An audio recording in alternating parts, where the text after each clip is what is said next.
기도 요청을 할 게 하나 있습니다.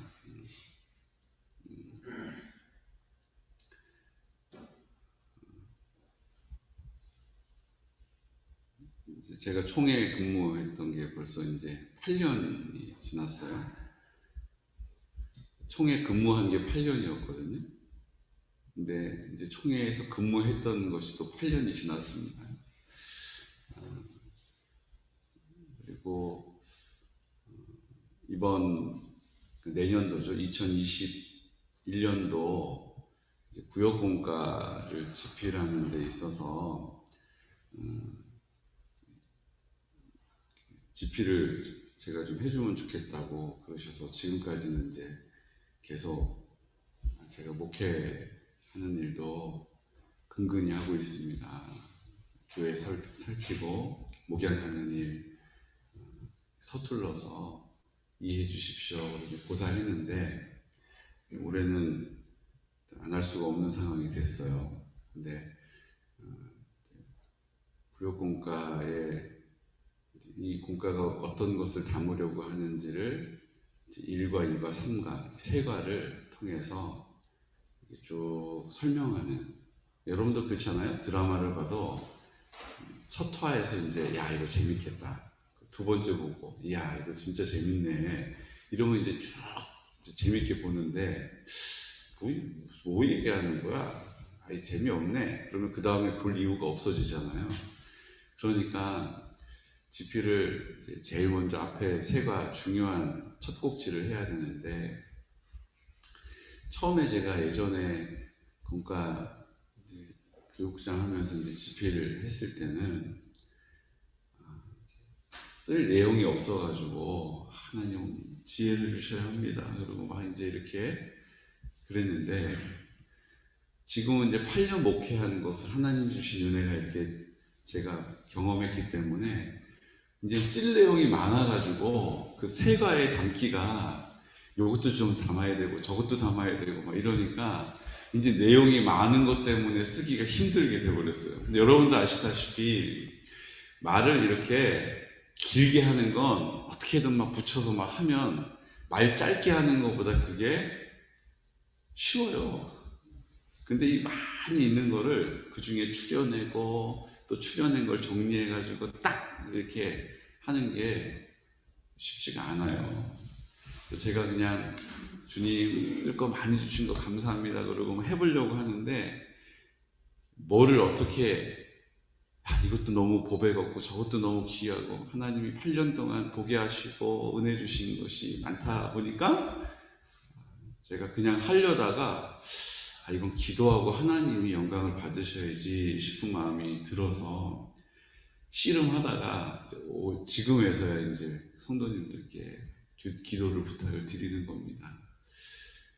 다음 주 화요일이 마감이거든요. 근데 여기는 막 하나님의 은혜로 가득 차 있는데 글로 나와 있는 게 없어요 지금. 그래서 우리 성도님들 제가 쭉 장황하게 설명드린 거 다 이해하셨죠? 네, 그러니까 이 내용을 기억하셔서 우리 담임 목사님이 우리 교단의 1년에 구역에 공과하는 너무 귀한 만남, 요리해야 되는데 1과 2과 3과 하나님의 은혜로 잘 집필하실 수 있도록 하나님의 지혜의 근원이 되심을 나타낼 수 있도록 기도해 주시기 부탁드립니다. 아멘. 아멘. 평안할지어다 했나요? 했어요? 이거 마음에 부담이 돼가지고 제가. 근데 생각해 보니까 차라리 하나님의 은혜가 없으면 못 쓴다 할 때가 훨씬 더 좋다 이런 생각이 들어요. 하나님 은혜가 있는데도 그 은혜가 많은데 이거를 어떻게 잘 쓸 수 있을까 이렇게 생각이 앞서니까 이게 온통 다 부담이 되는 거예요. 부담이 되는 거예요. 우리의 인생도 어찌 보면 많이 가지고 있는 것보다 그냥 하나님의 은혜로 일용할 양식을 먹는 은혜가 더 큰 은혜인 줄로 믿습니다. 쌓아놓은 거 그냥 골라내는 게 이게 보통 일이 아니에요. 그냥 하나님의 은혜, 일용할 양식으로 하루하루를 살게 하시는 우리 주님을 찬양합니다. 아멘. 오늘 우리가 만나게 되는 베드로, 너무 잘 알고 있는 베드로인데 주님이 조반을 먹이셨어요. 주님이 배고파서 열심히 수고했는데 열매가 없는 인생을 이제 주님을 만나고 3년 반 동안의 삶을 살아왔던 그 제자들이 다시 그 삶으로 돌아와 버린 거죠. 그리고 그물을 던지지만 이제 그마저도 다 안 되는 거예요. 그 어부로서 그 잔뼈가 굵은 베드로와 그 제자들이 밤새 애를 썼는데 한 마리도 잡지 못했다. 그런데 주님 오셨어요. 그리고 그 오른편으로 던져봐라 이렇게 얘기하실 때 그들이 던졌고 153마리의 그물이 찢어질 정도로 많은 물고기를 잡게 됩니다. 그러니까 주님이 우리의 삶에 열매를 주셔야 열매가 맺히는 것입니다. 주님이 우리에게 열매를 허락하셔야 우리에게 기쁨으로 단을 거두는 거예요. 이게 주님의 은혜가 아니면 될 것 같은데 거의 다 된 것 같은데 안 돼요. 안 돼요. 주님이 은혜 베푸시면 난 하나도 없는데 이거 안 됐다, 이거 틀렸다. 근데 열매가 뭐예요? 되는 열매를 거두게 되는 거예요. 이게 이제 내가 원하는 대로 나는 뭐 거침없어, 나는 그냥 계획하면 딱딱딱 이루어져, 이런 인생을 자랑하라고 주시는 게 아니라 누가 드러나는 거예요? 주님의 이름이 드러나는 것입니다. 주님의 영광을 보게 되는 것입니다. 하나님의 사랑을 깨닫게 되는 것이죠. 오늘 어찌 보면 예수님께 면목이 없었던, 그래서 예수님이시다라고 그제서야 알아보았던 제자들, 그 베드로가 땀 흘리면서 밤새 고생했던 그 가운데 다시 옷을 걸쳐 입고 물 위로 뛰어 들어갔다는 것이 저는 참 인상적이에요. 여러분 그냥 너무 반가운 마음에 그냥 확 몸으로 뛰어 들어갈 수 있는 베드로의 기질을 뒤로 하고 어떻게 해요? 예수님이시다. 우리 예수님 옷이라도 갖춰 입고 가야겠다. 이게 느껴지지 않으세요? 옷이라도 갖춰 입고 예수님 하고 예수님한테 물로 뛰어든 거예요. 이게 우리는 영적 의미로는 우리가 물로 세례를 받는 것이죠. 너희가 물로 세례를 받지만 몇 날이 못되어 성령의 세례를 받을 것이다. 지금까지도 이 제자들은 예수님이 부활하신 것을 보았습니다. 예수님 부활하신 것과 대화를 나누었습니다. 그 예수님을 만났습니다. 그럼에도 불구하고 그들의 인생에 변화가 있어요? 없어요? 없어요. 뚜렷한 변화를 찾아보기가 어려워요. 그냥 예전의 내 삶으로 돌아가 버린 연약함을 보고 있는 것이죠. 하지만 이제 주님께서 그런 제자들에게 뭐 하시는 거예요? 다시 믿음으로 세워가시는 그 걸음을 걷고 계시는 거죠. 베드로에게 말씀하십니다. 요한의 아들 시몬아, 내가 이 사람들보다 나를 더 사랑하느냐 물으세요. 여러분 생각해 보세요. 사랑하는데 왜 모른다고 저주하고 닭 울기 전에 3번이나 예수님 부인했겠어요? 그런 베드로에게 지금 짓궂게 묻고 계시는 거예요. 근데 베드로 뭐라고 얘기합니까? 자기가 사랑하는 마음은 확실하니까 주님 그러하나이다. 내가 주님을 사랑하는 줄 주님께서 아시나이다. 근데 예수님 뭐라고 하세요? 내 양을 먹이라 이렇게 말씀하세요. 그러면 이제 확인된 거잖아요. 사랑하는데 제가 그때는 제정신이 아니었습니다. 이렇게 듣고 넘어가면 되는데 예수님 2번째 말씀하십니다. 요한의 아들 시몬아, 내가 나를 사랑하느냐? 그랬더니 베드로가 뭐라고 대답해요? 주님 그러하나이다. 내가 주님을 사랑하는 줄 주님께서 아시나이다. 예수님 뭐라고 하십니까? 내 양을 치라. 내 양을 잘 돌보라는 거예요. 잘 돌보라는 거예요. 그러고 이제 확인하셨으면 됐는데 예수님이 또 한 번 더 베드로에게 물어보십니다. 요한의 아들 시몬아, 내가 나를 사랑하느냐? 똑같은 질문하세요. 3번째, 내가 나를 사랑하느냐라고 물어보시는 질문에 베드로가 근심하여 이르되 주님 모든 것을 아시오니 내가 주님을 사랑하는 줄을 주님께서 아시나이다. 예수님께서 내 양을 먹이라 라고 말씀하세요. 이게 이제 원문을 통한해서 여러 가지 의미적인 해석들이 많이 있어요. 여기서 사용하는 단어가 처음에는 그냥 우리가 우리의 삶으로 육체적으로 사랑할 수 있는 사랑이었는데 맨 마지막의 사랑은 아가페, 예수님이 우리에게 주신 사랑으로 사랑하겠다 이렇게 얘기한 것이죠. 의미적인 건 있어요. 그런데 오늘 이 본문의 말씀을 우리가 잘 보면 왜 예수님이 3번이나 똑같은 것을 물어보셨을까 생각하게 됩니다. 저는 이 말씀을 읽을 때 뭐가 떠오르냐 하면 아브라함이 떠올라요. 아브라함. 보십시오. 아브라함이 창세기 20장에 보면 자기 아내를 루이라고 거짓말합니다. 분명히 믿음으로 본토 친척 아비집을 떠난 믿음의 사람이었어요. 그리고 그 과정 가운데 하나님의 은혜를 풍성하게 누린 사람이었습니다. 그런데 자기가 보는 것 앞에서 애굽에 들어갔는데 내 아내가 너무 이뻐가지고 사람들이 내 아내인 줄 알면 나를 죽이고 내 아내를 취할 것이다. 두려움이 엄습한 거예요.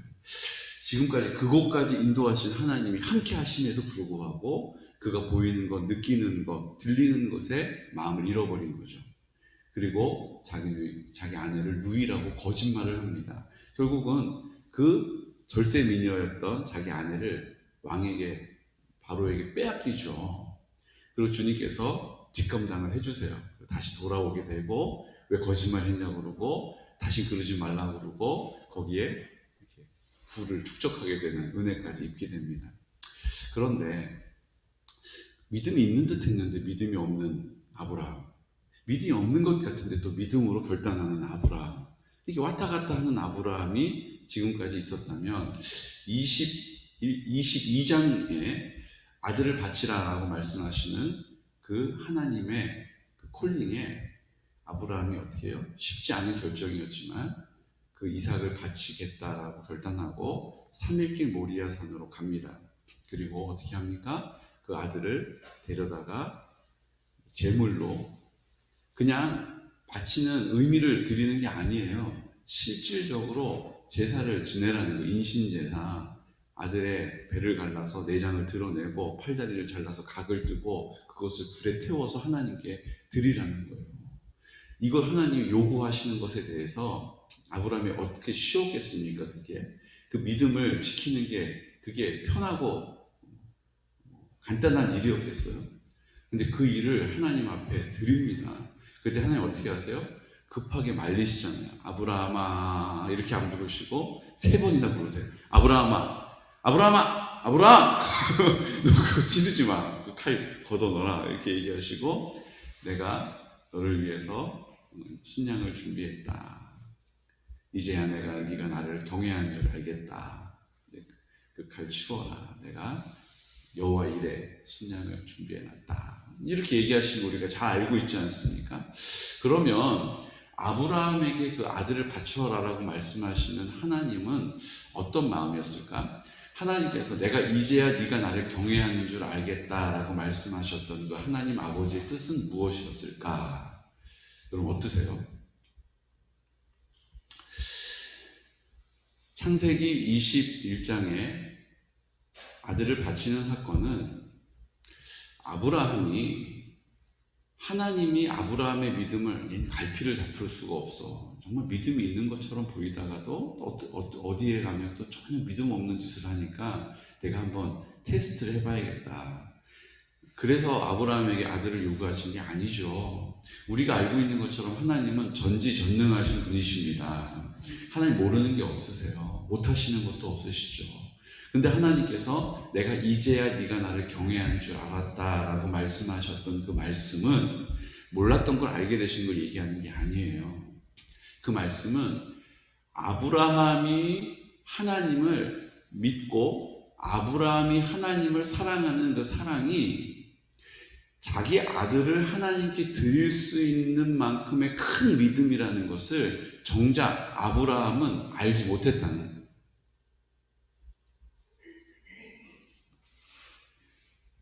이해가 되시죠? 아브라함에게 그런 믿음이 있었어요.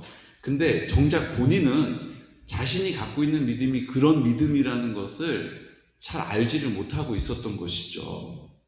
그래서 어떨 때는 믿음이 있는 결정을 하고 어떨 때는 믿음이 없는 사람처럼 결정하는 거예요. 하나님께서 창세기 21장을 통해서 아브라함에게 스스로 나는 내 아들을 하나님께 드릴 수 있는 믿음이 있는 사람이라는 것을 깨닫게 해주시려고 그 아들을 바치라라고 하나님께서 명하신 거죠. 이해가 되시죠? 그러니까 21장 이후로는 창세기를 이제 우리가 월요일부터 읽게 될 텐데 21장 이후로는 아브라함이 믿음 없는 결정을 한 적이 없어요. 아브라함이 아들을 하나님께 드릴 만큼의 믿음으로 살게 됩니다. 그 21장 전까지는 왔다 갔다 하고 자꾸 의심하기도 하고 자꾸 믿음 없는 결정을 하기도 하고 그런 좌충우돌하던 좀 불완전한 믿음의 삶에서 21장 하나님께서 너는 네 아들을 나를 위하여 희생 제물로 바칠 수 있는 믿음을 가진 사람이다. 너는 나를 그만큼 사랑하는 사람이다라는 것을 깨닫게 해주신 이후에 아브라함은 그 믿음에 합당한 대로 그 인생을 살게 된 것입니다. 그러니까 이 과정을 통해서 이 하나님께서 명령하신 이 순종할 수 없는 이 참 어렵고 힘든 이 과정을 통해서 그는 믿음의 사람으로 열방의 아버지에서 믿음의 아버지로 거듭나게 된 거예요. 믿음의 조상이라는 이름에 부끄럽지 않은 삶을 살게 된 줄로 믿으시기 바랍니다. 오늘 베드로에게도 예수님이 똑같은 일을 하고 계신다고 저는 믿습니다. 베드로에게 주님을 사랑하는 마음이 있었어요. 정말로 자기 목숨으로 주님을 지켜내고 주님이 가시는 길 자기도 가겠다라고 하는 그런 결단이 있었던 사람입니다.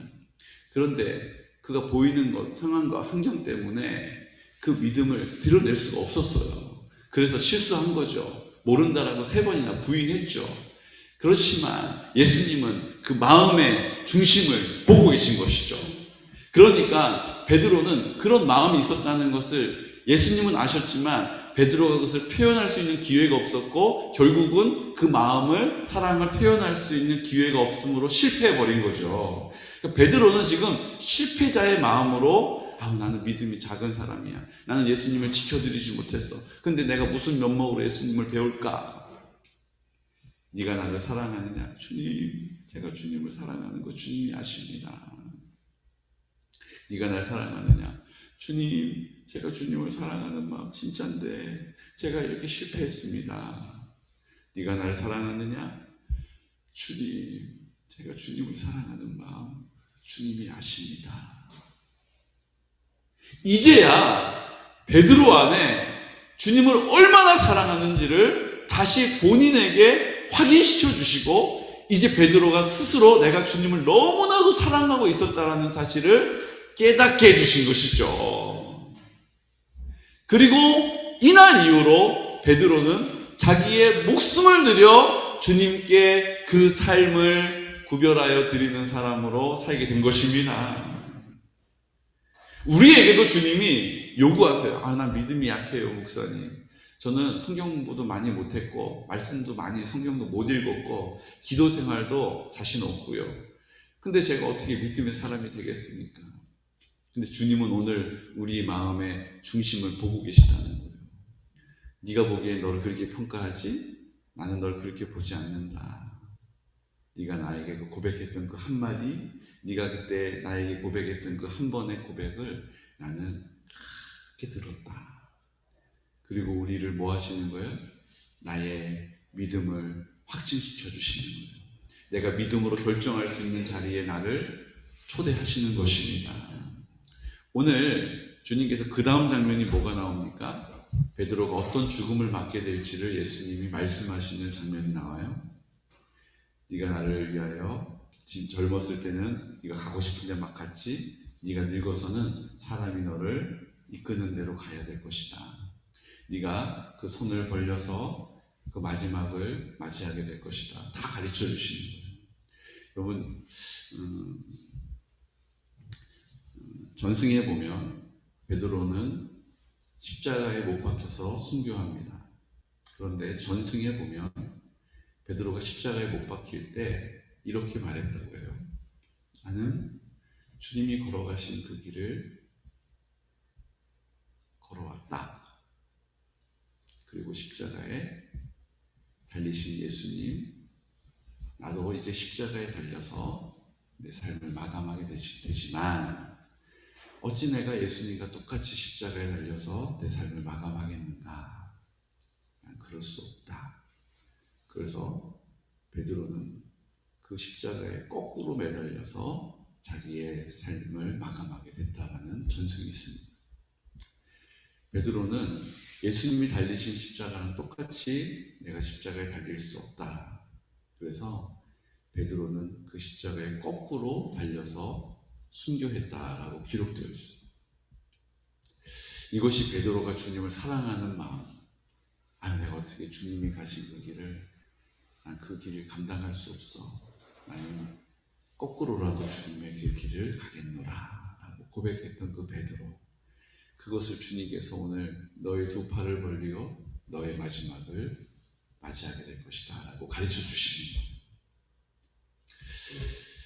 오늘 저는 하나님께서 우리에게 우리의 믿음을 보고 계시다는 것을, 주님께서 그 보고 계시는 주님께서 우리에게 그 믿음을 믿음 있는 삶으로 살 수 있도록 도와주신다는 것을 굳게 붙잡으시기를 축복합니다. 나는 너무나도 연약하고 부족한 것밖에 없는 것 같지만, 자격 없는 것 같지만, 내가 그때 하나님 앞에 고백했던 그 고백을 하나님이 기뻐 받으시고, 오늘 그 믿음에 있는 사람, 믿음으로 살아갈 수 있도록 우리에게 그 믿음을 깨닫게 하시고 확증하는 자리에 우리를 불러주신 줄로 믿습니다.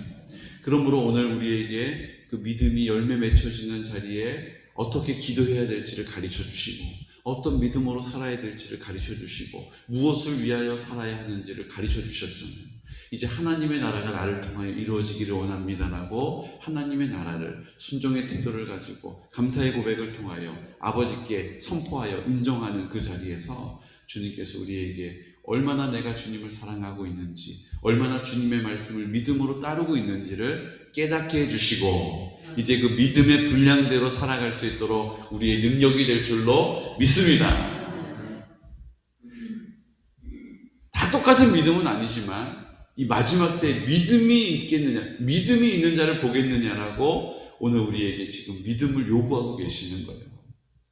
다른 것이 믿음이 아닙니다. 내가 주님과 함께 십자가에 달려 죽었음을, 이제 나는 죽고 주님이 나로 사심을, 내 모든 죄를 흘리신 보혈로 깨끗이 씻어주셨다는 것을, 이제 부활하신 예수님이 내 마음 가운데 계심으로 성령으로 그 뜻을 나타내시는 자리에 나를 부르셨다라는 사실을, 오늘도 내 마음 가운데 나의 능력이 되시고 생명이 되시고 그 사랑이 나를 통하여 흘러가는 귀하고 복된 하루, 구별되어진 성결한 거룩한 삶을 우리에게 허락해 주신 줄로 믿습니다. 우리가 느끼는 것, 내가 지금까지 살아왔던 것, 거기에 연연하지 마시고 매이지 마시고 다시 한번 믿음으로 입을 열어 담대하게 선포할 수 있는 믿음의 사람 되시기를 예수 그리스도 이름으로 축복합니다. 말씀을 전하고 나서 성령님이 또 나머지 지도 편달을 받을 때가 있어요. 주님께 주파수를 맞춘다라는 것을 우리가 오해하시면 안 돼요. 내가 주파수를 맞추는 게 아니에요. 주님이 우리에게 주파수를 주시는 것을 우리가 그 뜻에 합당한 대로 순종하면 주파수가 맞는 거예요.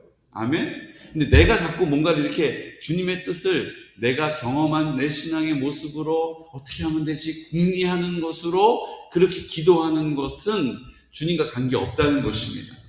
내가 맞추는 게 아니라 뭐예요? 주님이 우리에게 행하시고자 하시는 그 뜻에 순종하는 것이 주파수가 맞춰지는 것이에요.